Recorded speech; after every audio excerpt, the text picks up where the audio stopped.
आज के शो में। और वो लोग जो इस वक्त हिस्सा, उनको मैं ये कहना चाहता हूँ, अपने फैसले को ज़रा होल्ड कीजिए। आप ये जो मीटिंग हो रही है नेशनल सिक्योरिटी की, इसमें आएँ और ख़ुद वो डॉक्यूमेंट देखें जिसकी बुनियाद के ऊपर हम ये नतीजा अख़ज़ करने पर मजबूर हैं कि वज़ीर-ए-आज़म इमरान ख़ान को हटाने की साजिश एक बैनुल-अक़वामी हुकूमत की ख्वाहिश के ऊपर तरतीब दी गई। ऑपोजिशन की तहरीक अदम एतमाद को बैनुल अक़वामी साजिश से जोड़ना क्या दुरुस्त?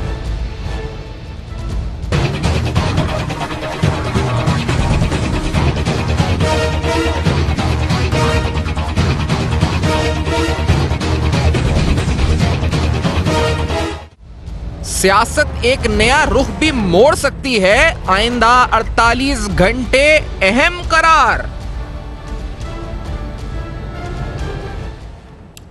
अस्सलाम वालेकुम। पस पर्दा हक़ाइक़ सनसनीखेज़ इंकशाफ़ात प्रोग्राम बेनकाब में हूँ आपके साथ Safan Khan. National security committee का इजलास हो चुका है। इस इजलास का एलामिया सामने आ चुका है। इस एलामिया के अंदर जो खत जिसका जिक्र हो रहा है कुछ दिन से, जब से इमरान खान साहब ने अपने जलसे में उस खत का जिसका जिक्र किया था, जिसको लहराया था, उस खत के बारे में कुछ तफसीलन बात की गई है।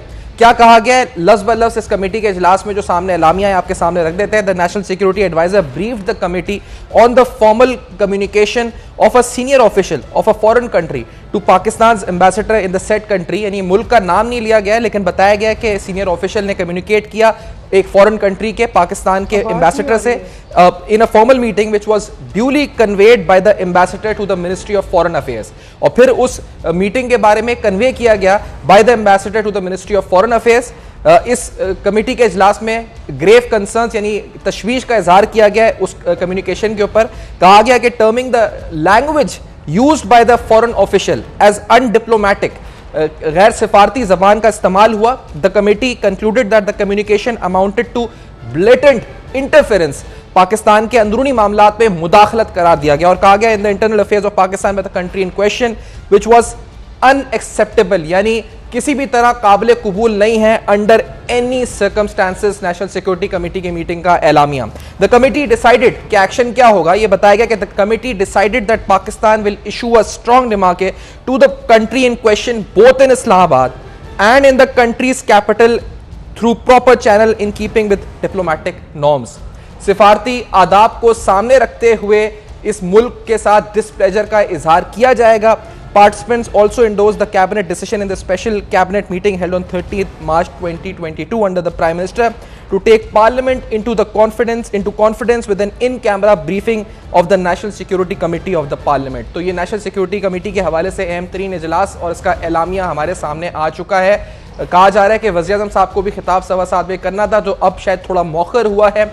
उस खिताब में क्या होगा इस पर ही बात करते हैं। इस इजलास के बाद मुल्क की सियासत में जो हलचल है उस पर क्या कोई फर्क पड़ेगा या नहीं पड़ेगा। सेनेटर डॉक्टर अफनान उल्लाह साहब पाकिस्तान मुस्लिम नून से ज्वाइन कर रहे हैं इस्लामाबाद स्टूडियो में। नुसरत भाई साहबा MNA पाकिस्तान तहरीक के साथ मौजूद हैं। सहर कमरान साहबा पीपल्स पार्टी से साथ मौजूद हैं। तीनों को खुशामदीद कहते हुए अफनान उल्लाह साहब आपकी तरफ पहले आते हुए, आज इस इजलास में वो जो सेम पेज है क्या आपको वो नजर आया? और दूसरी बात, जिस तरह ये कहा गया है कि अब जवाब भी दिया जाएगा और खत की तस्दीकियत भी एक तरह से हो गई है, कमेटी भी कह रही है कि खत है, एक बाकायदा डिस्प्लेजर हम भी करेंगे और अनएक्सेप्टेबल भी है उसमें जो जबान इस्तेमाल की गई है, और पाकिस्तान के इंटरनल अफेयर्स के अंदर मुदाखलत भी करार दिया गया है इसको। तो अफनानुल्लाह साहब क्या मौक़िफ़ होगा नून लीग का?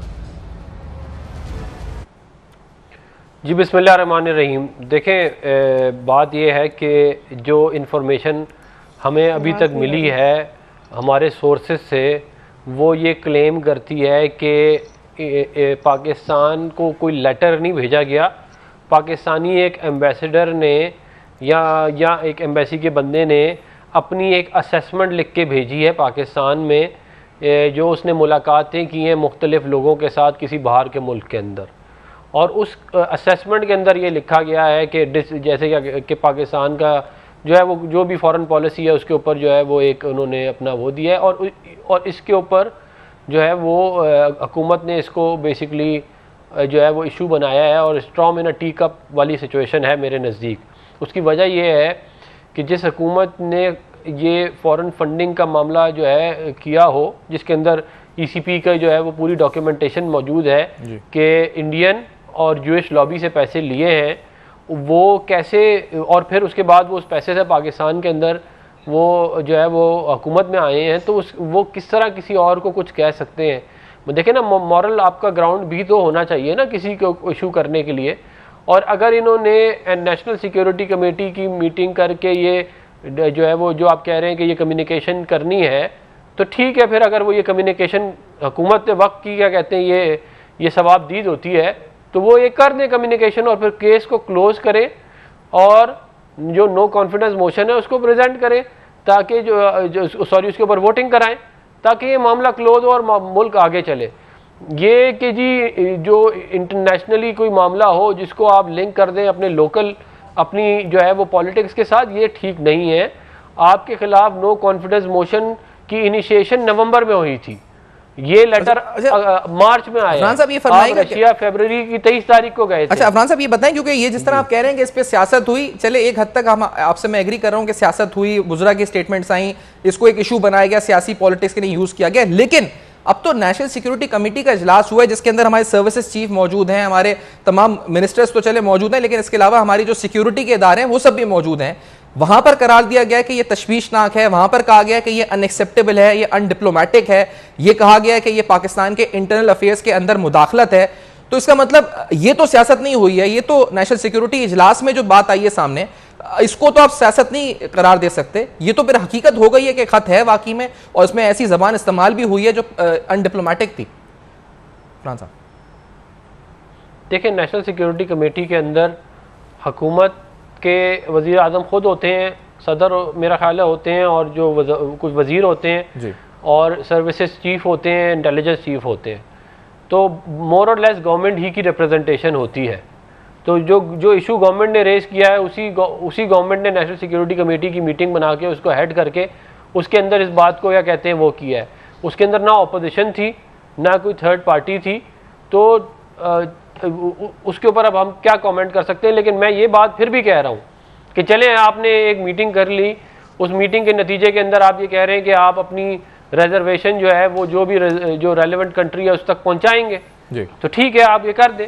लेकिन अब आप इसको मजीद अपनी लोकल पॉलिटिक्स के साथ, अपनी इनकॉम्पिटेंस के साथ, अपनी करप्शन के साथ लिंक ना करें। हुकूमत तो ये कह रही है कि ऑपोजिशन को हमने मदऊ किया। ऑपोजिशन मरियम औरंगजेब साहब कह रही है 5:10 पे आपका इनविटेशन आया for the leader of the opposition के इजलास में, 6 बजे इजलास था, ऑपोजिशन ने शिरकत नहीं की। उन्होंने कहा जी पहले वज़ीर साहब इस्तीफा दें फिर हम शिरकत करेंगे, हमें जो खत के मंदरजात बयान करने थे पार्लियामेंट के अंदर। तो ये आप लोगों ने ये फैसला क्यों किया? क्योंकि पहले तो खुद शहबाज शरीफ साहब ने ये कहा था कि इस खत अगर है तो हमारे सामने रखें, हम भी आपका साथ देंगे इस पर। देखें, ये हमने इसलिए किया क्योंकि ये कोई तरीका नहीं होता ना कि आपने अपोजिशन को मजाक बना लिया है, या आपके घर के अगर कोई मुलाजिम है कहते हैं कि जी आप 5:10 पे कह रहे हैं कि 6 बजे आ जाएं। कोई तरीका होता है ना, कोई हर काम करने का एक तरीक़ेकार होता है। आपने किसी को इनवाइट करना है, उसका भी एक तरीक़ेकार होता है। आप ये नहीं कर सकते कि आप कहें जी हाँ आप आ जाएं। वैसे आप किसी कमेटी में आप आज तक आए नहीं, जब इतना बड़े बड़े कश्मीर का मसला हुआ आप नहीं आए, पाकिस्तान की सिक्योरिटी को बहुत बड़े बड़े मामलात हुए आप नहीं आए उन मीटिंग के अंदर। आज आपकी अपनी गर्दन जो है जब आ गई है, आप मसले में आ गए, तो अब आपको अपोजिशन याद आ गई है। हम ये बात समझते हैं कि ये एक मामला खुद बनाया गया है, ये एक स्ट्रॉम इन अ टी कप है। ये हुकूमत एक नैरेटिव बिल्ड कर रही है, इनको नजर आ गया है कि इनकी हुकूमत जा रही है, तो ये इससे पहले कि आने वाले इलेक्शन के लिए ये एक नैरेटिव बिल्ड कर रहे हैं।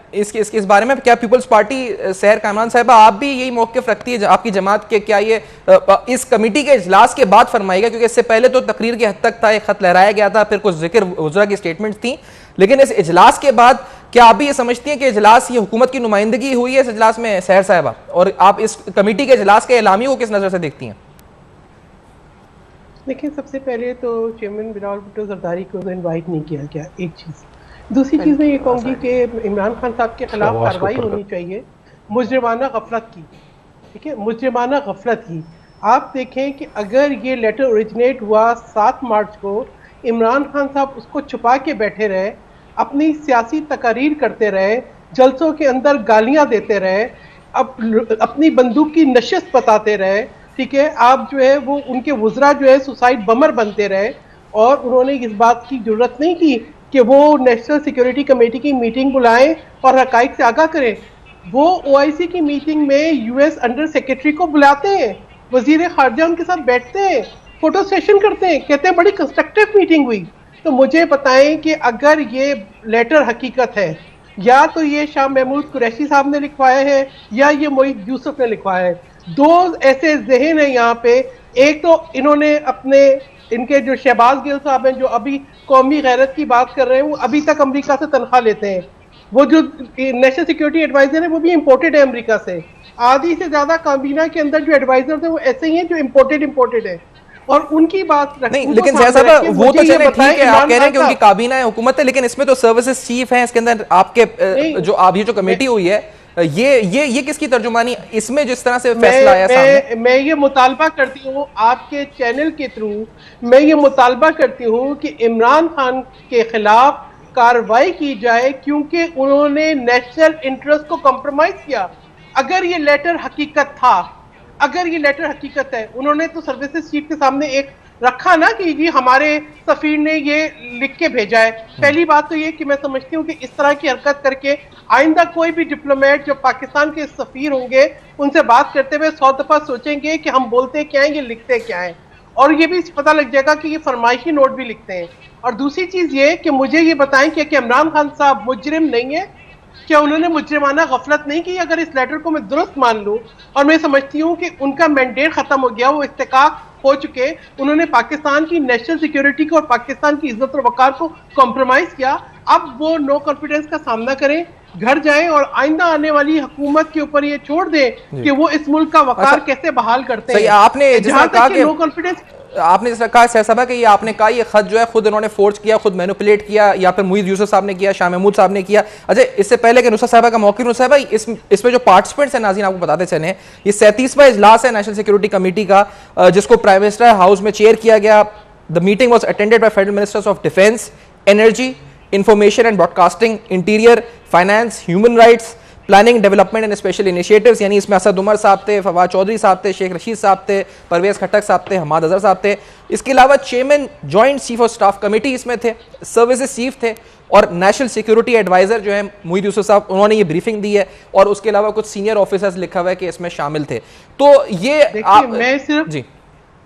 मैं सिर्फ इसमें जो हमारे अस्करी इदारों के जो रिप्रेजेंटेशन है उनको तो इन्होंने ये लेटर पेश किया, ठीक है ना, मैं उनकी, और उन्होंने उसके ऊपर एक फैसला भी ले लिया कि अगर आपको ये लेटर मिला था तो आप उसका, अगर ये आपको सिफारती चैनल से मिला था तो आप उसको जवाब दें। मगर क्या इमरान खान के ऊपर मुकदमा नहीं होना चाहिए?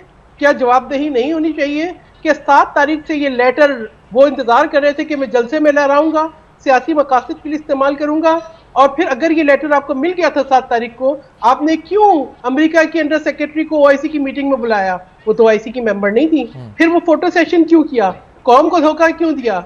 बात यह है, कौम को धोखा देना, आपका नेशनल सिक्योरिटी को कॉम्प्रोमाइज करना, आपको पाकिस्तान के मफादात को कॉम्प्रोमाइज करना, इसका जवाब देना पड़ेगा। इमरान खान साहब मुजरिम है कौम के, वो कौम के मुजरिम है। अगर ये खत दुरुस्त अच्छा, अब है, हुकूमती मौक़िफ़ नुसरत साहबा का मैं शामिल कर लूं। नुसरत साहबा आप बताएं, क्योंकि जिस तरह अभी आपने सुना अपोजिशन, इस पर आपका रद्दअमल क्या होगा? दूसरी बात, क्या आप समझती हैं कि इस खत के आने के बाद और अब इस इजलास के होने के बाद सियासी माहौल और सियासी कशीदगी में कोई फर्क पड़ेगा? नो कॉन्फिडेंस मूव पे कोई फर्क पड़ेगा?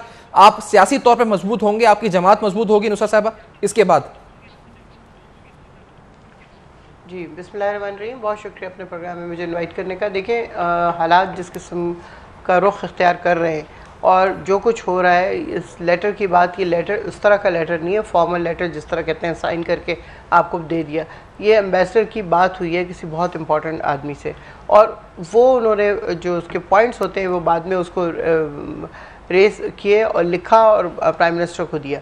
जब उनको ज़ाहिर है, जब वो लेटर उनको मिलता है तो फिर वो अपने जो करीबी साथी हैं उनको दिखाते हैं या उनसे मशवरा करते हैं कि अब क्या करना चाहिए। फिर आर्मी चीफ़ को, बाकी सबको दिखाया गया, और फिर उसके बाद उन्होंने कहा कि मैं सीनियर सहाफ़ियों को भी बुलाऊंगा और उनको भी दिखाऊंगा।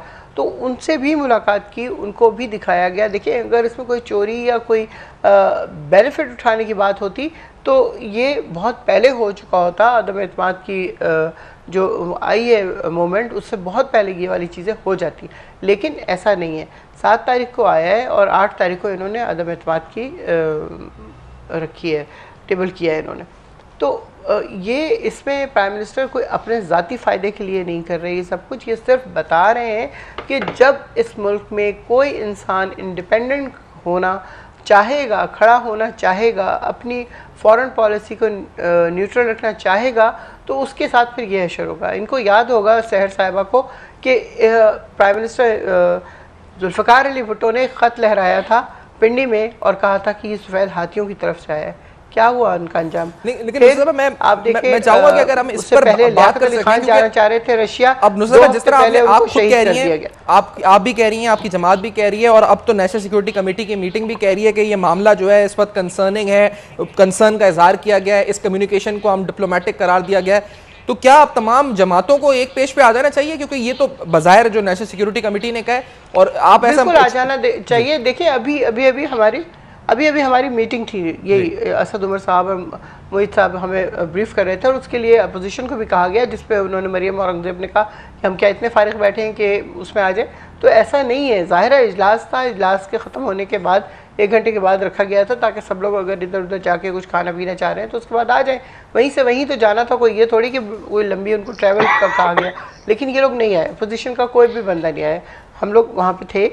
और असद उमर साहब ने मुईद ने हमें ब्रीफ किया सारा, उन्होंने बताया कि ये किस तरह बहुत ही इसमें सख्त लैंग्वेज भी इस्तेमाल की गई है, जो कि ज़ाहिर है नहीं बताया जा सकता, और कोई एक्स कंट्री है जिसका नाम भी नहीं लिया जा सकता। नहीं, लेकिन अभी भी आपने सुना साहब, यहाँ पे अपोजिशन यही कह रही है कि आप लोगों ने खत, जैसे साहब कह रही है, आपने खत खुद लिखवाया है और खुद लिखवा के इसको पेश कर दिया। एक ब्रेक लेते हैं नाज़रीन, इस ब्रेक के बाद आपको ताज़ा तरीन सूरत हाल से भी मजीद जो मौक़िफ़ है सियासी जमातों को आगाह करते रहेंगे। इस ब्रेक के बाद वापस आते हैं, हमारे साथ रहेगा।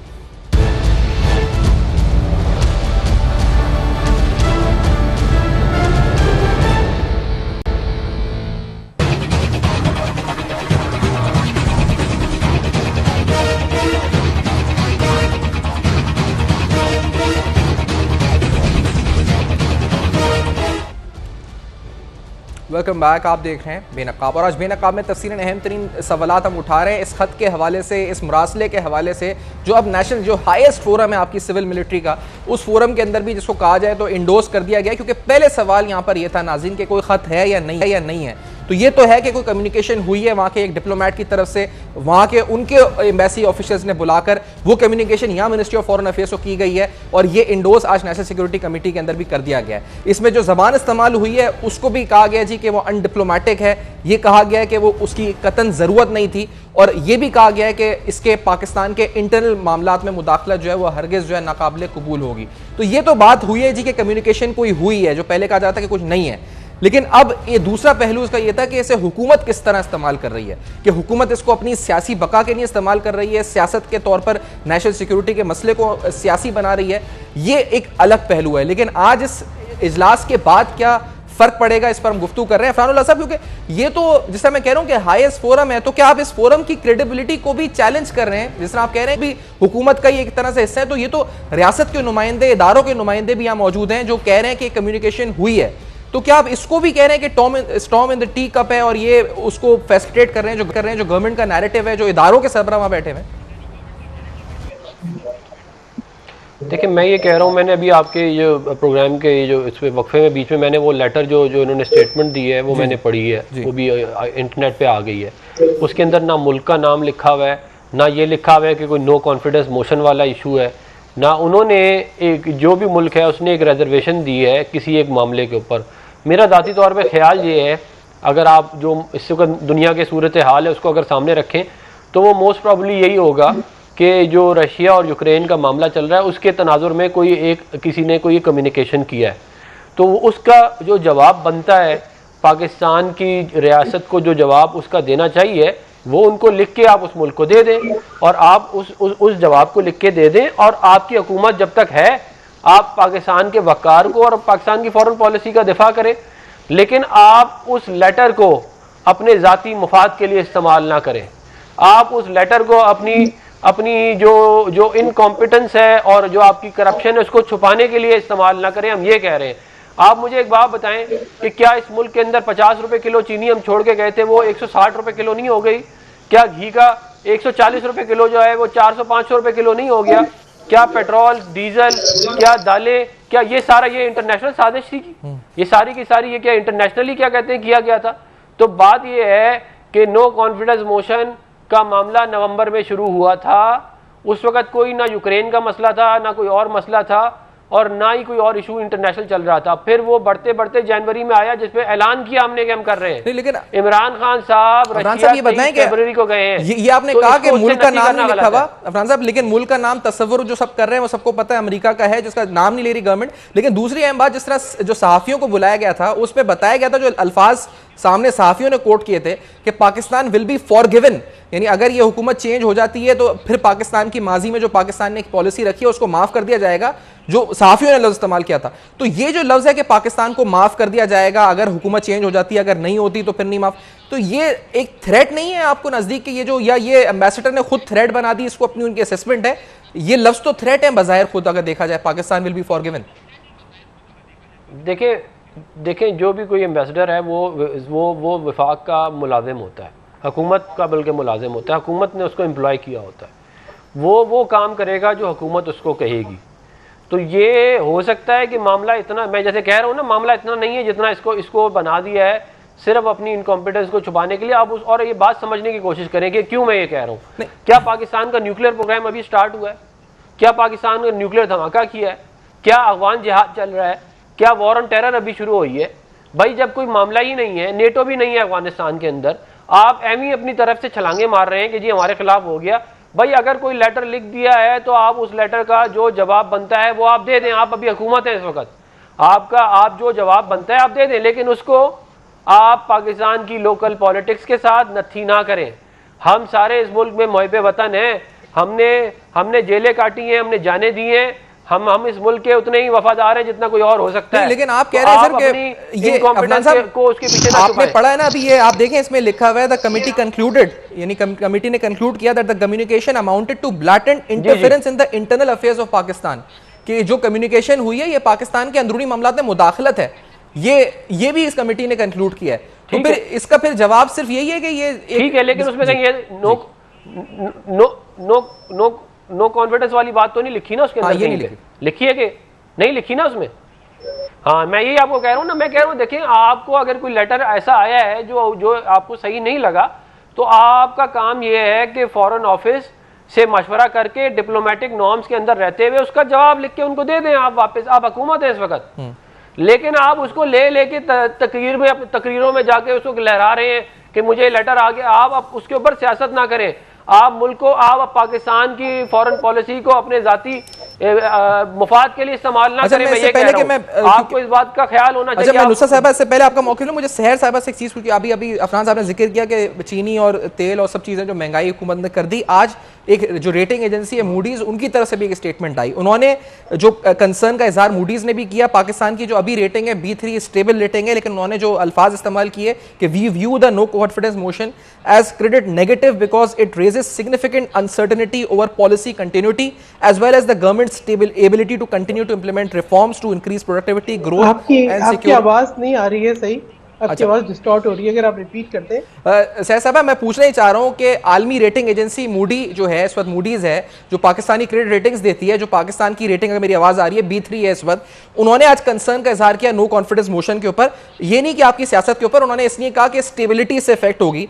उन्होंने कहा कि उस वक्त आप लोगों ने मोशन पेश किया at a time and Pakistan is encumbered with surging inflation and widening current account deficits, rising global commodity prices, a further deterioration in the external position, including a significant widening of current account deficit and an erosion of foreign exchange reserves would threaten the government's external repayment capacity and heighten liquidity risk. तो उन्होंने कहा कि इस वक्त जो सियासत हो रही है, मुल्क की मईशत मुताहमिल नहीं हो सकती। ये इंटरनेशनल रेटिंग एजेंसी ने स्टेटमेंट जारी की है। सहर साहब, देखिए, बिल्कुल आप दुरुस्त कह रहे हैं। पहले एक मैं ज़रूर जवाब देना चाहूँगी मोईद यूसुफ साहब के बारे में। मैं आपको याद कराऊँ, आपके जहन में हो कि मोईद यूसुफ साहब ने एक प्रेस कॉन्फ्रेंस करके एक वो नेगेटिव एंटी स्टेट ट्रेंड पे रिपोर्ट भी पेश की थी। उनके अंदर इतनी तो सलाहियत नहीं थी कि उसमें पढ़ लेते और देख लेते कि उसके अंदर जो नक्शा है पाकिस्तान का वो गलत है, जिसमें कश्मीर पाकिस्तान का हिस्सा नहीं है। तो मैं समझती थी कि सबसे बड़ी साजिश तो उन्होंने की।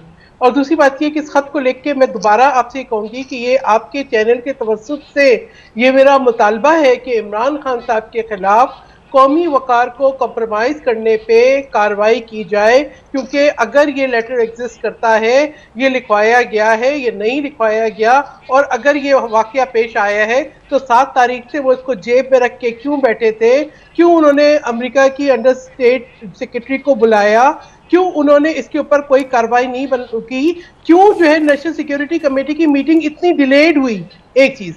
दूसरी बात मैं ये भी कहना चाहूंगी कि जो नो कॉन्फिडेंस की जो मोशन है, हम तो पिछले साल भी लाना चाहते थे क्योंकि इस हुकूमत की कारकर्दगी। अब यहां से मैं इसको मईशत से जोड़ूंगी कि वाकई मईशत के और माशी हालात ऐसे ही हैं क्योंकि इस हुकूमत की नाअहली, इनकॉम्पिटेंस ने पाकिस्तान को आज उस चैलेंजिंग सिचुएशन पे लाके खड़ा कर दिया है जहां पे एक आम आदमी का गुजारा करना नामुमकिन है।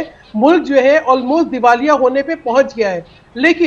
लेकिन मैं समझती हूँ कि जब ऐसी हुकूमत आती है जो कि जिसकी पॉलिसीज के अंदर मुल्क का मफाद होता है, जो आवाम की मफाद को लेके चलती है, एक नेशनल ट्रस्ट बहाल होता है, एक इंटरनेशनल ट्रस्ट बहाल होता है, तो माशी हालात भी बेहतर होते हैं। मैं ये नहीं कहूँगी कि चैलेंजिंग टाइम नहीं है, यकीनन चैलेंजिंग टाइम है।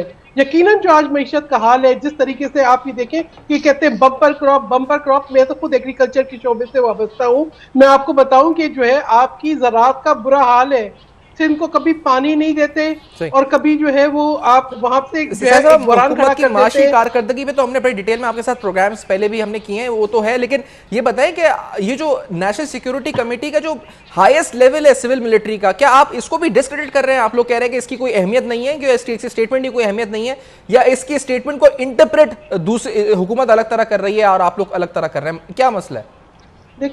देखिए मैं ये कहूँगी कि ISPR इसके ऊपर एक स्टेटमेंट दे दे, ठीक है। मैं ये रिक्वेस्ट करूँगी कि नेशनल सिक्योरिटी की अगर मीटिंग है उसके अंदर अस्करी जो काम है वो आए, वो उसके ऊपर एक वजाहत करते हैं। तो क्योंकि इस हुकूमत की इसी बात का तो मैं यकीन नहीं आता, हमें इसकी हर बात जो है वो 1 करोड़ नौकरियां, 50 लाख घर, मुर्गी कट्टे कशकोल तोड़ना और प्राइम मिनिस्टर हाउस की यूनिवर्सिटी जैसी लगती है। दूसरी बात में आपको ये जो एलामिया बना है ये जो एलामिया बना है साहबा, इसमें तो इसमें लिखा है ना कि सर्विसेज चीफ थे, तो क्या आपको लगता है ये एलामिया मिलकर ही जारी किया होगा हुकूमत की तरफ से, या खुद गवर्नमेंट ने जारी कर दिया, अपना साइड ऑफ ओपिनियन दे दिया, और जो आपकी सिक्योरिटी जो इदारे हैं उनका इसमें नहीं है ओपिनियन, जो आप ISPR अलग से जारी करें?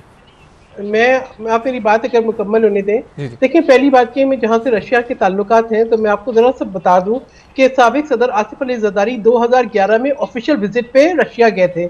अभी जो विजिट हुआ है ये वर्किंग विजिट था। उस वक्त जो मुआहदे और MOU साइन हुए थे अभी नहीं हुए हैं। 2010 के अंदर रशिया ने पाकिस्तान की तायीद की थी शंघाई कोऑपरेशन ऑर्गेनाइजेशन की मेंबरशिप के लिए। 2014 में पाकिस्तान और रशिया की मिलिट्री एक्सरसाइजेस शुरू हुई थी, ठीक है। और ये ताल्लुकात हमारे आपस में SCO का मेंबर बनने के बाद जो हमारे सेंट्रल एशियन स्टेट्स हैं, चाइना और रशिया, इनके साथ बेहतर हो रहे थे। अब ये जो इससे लिंक कर रहे हैं, तो मैं आपको ये भी बताऊं कि हाँ, यूक्रेन के तनाज़ा के ऊपर जो यूरोपियन कंट्रीज हैं उन्होंने भी अपने तहफ़्फ़ुज़ात का इजहार किया था।